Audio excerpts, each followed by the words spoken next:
Hello and welcome to the May edition of the Corporate ESG 5 and 5 podcast, the podcast in which we spend 5 minutes exploring the 5 key ESG trends set to shape the market this month.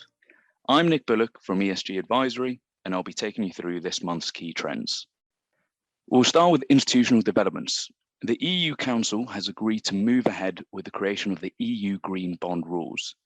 The EU Green Bond Framework aims to become the gold standard for how companies and public authorities can use green bonds to raise capital, whilst also meeting rigorous sustainability requirements and protecting investors from greenwashing.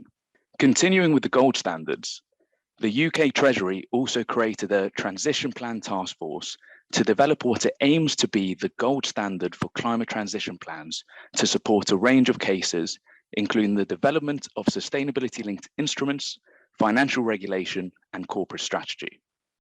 Moving on to disclosure, the FCA has announced it will require listed companies in the UK to disclose on diversity and inclusion and state whether they have met specific targets set by the regulator from financial periods starting April 22.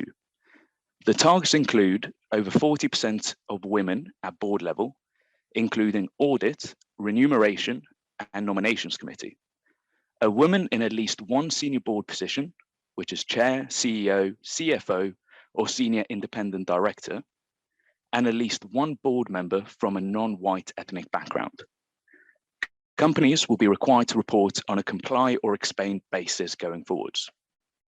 Within the sustainable primary capital markets, we have also seen two of the largest green bonds of 2022 to date.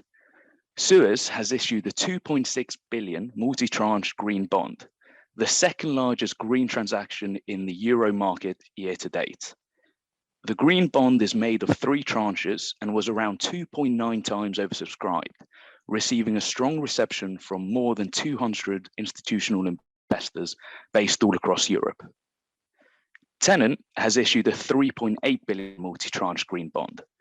This is the first transaction launched of Tennant's new green financing framework and is the largest euro corporate transaction year to date, which includes the first 20-year tranche of 2022.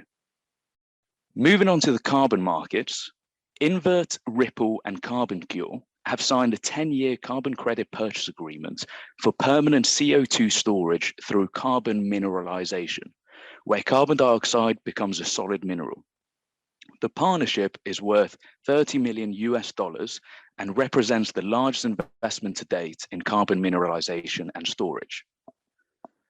Lastly, on the investors front, the European Sustainable Investment Forum and the PRA, the Principles for Responsible Investment, have urged the European Commission, the European Parliament, and the EU Council that the upcoming Corporate Sustainable Reporting Directive includes requirements for companies to disclose their climate transition plans to bring back their net zero commitments with an aim to prevent greenwashing. Lastly, AXA Investment Managers announced the introduction of a strengthened voting policy aimed at urging portfolio companies to consider environmental and social issues. Key targets of the new policy include a timeline to divest from climate laggards that fail to make sufficient progress and requirements for senior management incentive pay to include ESG and climate elements.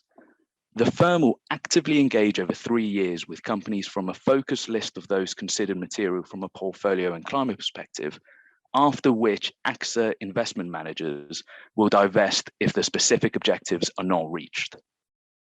Thanks for listening to this month's Corporate ESG 5 and 5. I hope you found it useful. As always, please make sure to check our monthly newsletter, linked in the description, for more on the key ESG trends shaping the market this month.